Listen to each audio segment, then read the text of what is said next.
বন্ধুরা, আজকে আমরা এসেছি গোপীনাথজি দর্শন করতে অগ্রদ্বীপে। সকলকে আমার চ্যানেল রাধারমণ টিভিতে স্বাগত। তো চলো দর্শন করি। হরে কৃষ্ণ। বন্ধুরা, এই সেই মন্দির যেখানে গোপীনাথজির এই মন্দিরেই বিরাজমান। আর এইখানে এই যে পেছনে যে স্থানটা, এটা হচ্ছে গোপীনাথজির ভজন কুঠির। তো চলো আমরা একে একে স্থান দর্শন করি। হরে কৃষ্ণ। হরে কৃষ্ণ বন্ধুরা, এই সেই গোপীনাথজি বিগ্রহ, যে বিগ্রহ দর্শন তোমরা করতে পারছো। হরে কৃষ্ণ।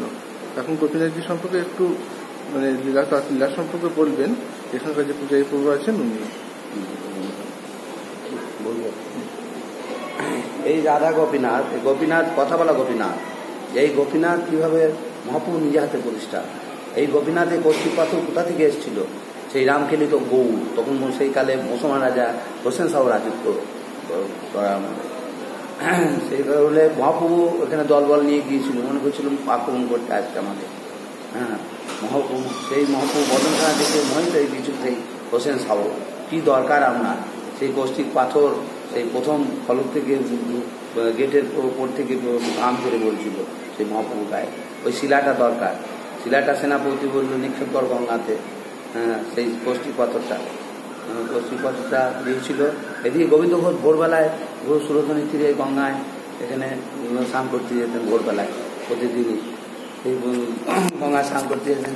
এক মরা কাঠ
কৃষ্ণ বন্ধুরা, এই সেই মন্দির যেখানে গোপীনাথজির নাম সংকীর্তন হয়।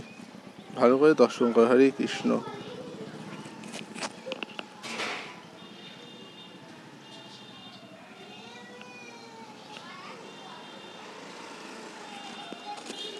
এখানে গোপীনাথজির একটা লীলাও রয়েছে, যেটা গোবিন্দ ঘোষকে নিয়ে।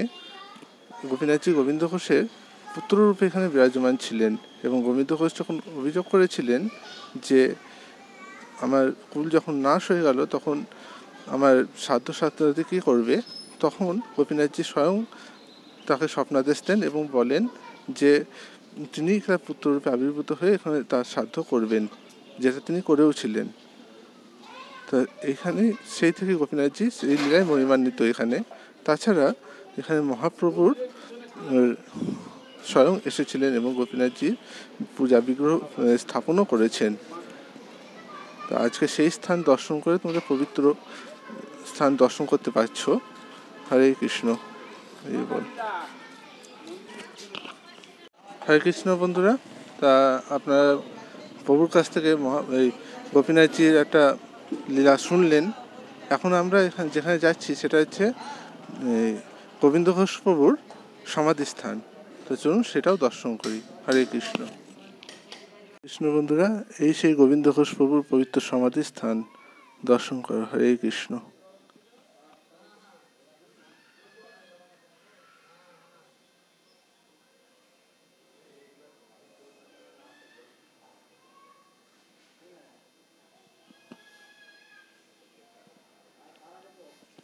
এই মন্দিরে পবিত্র মন্দিরের বাইরের অংশটাও দর্শন করো। হরে কৃষ্ণ।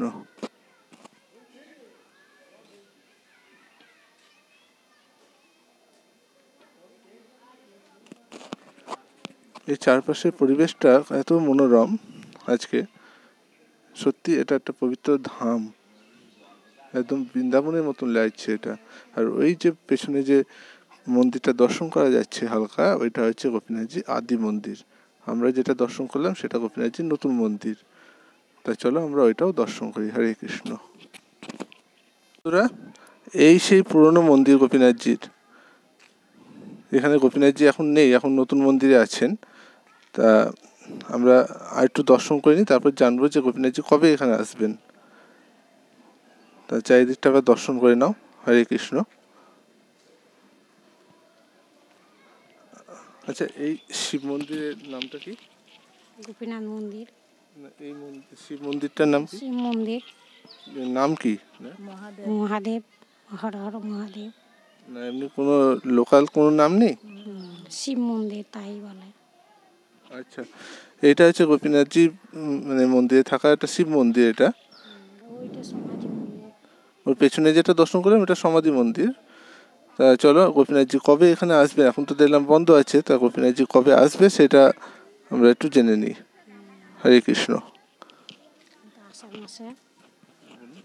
আষাঢ় মাসে রথযাত্রার আগে দিন আসবে। তখনই আসবেন গোপীনাথজি? তখনই পুরনো মন্দিরে আসবে। কদিন থাকেন? 6 মাস থাকবে। তখন নতুন মন্দির বন্ধ থাকবে তো? তখন নতুন মন্দির বন্ধ থাকবে, এই মন্দিরে 6 মাস থাকবে। এখানে কি রথযাত্রা হয় নাকি? এখানে গোপীনাথের রথযাত্রা হয়। আচ্ছা, এখানে কি হরিনাম সংকীর্তন হয়? হ্যাঁ, হরিনাম সংকীর্তন ওই রথযাত্রায় হবে। হরে কৃষ্ণ।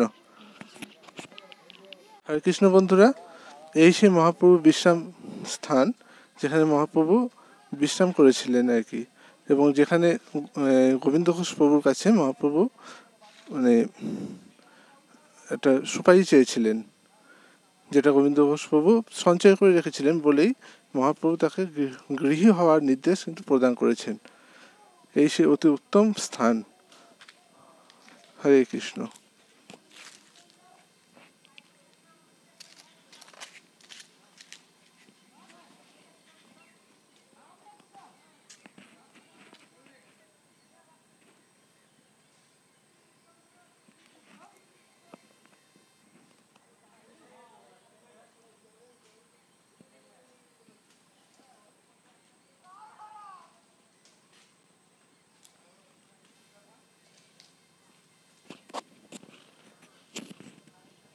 এর পাশাপাশি এই পরিবেশটাও অতি উত্তম, একদম দ্বিতীয় ব্রজভূমি পরিবেশ মনে হচ্ছে।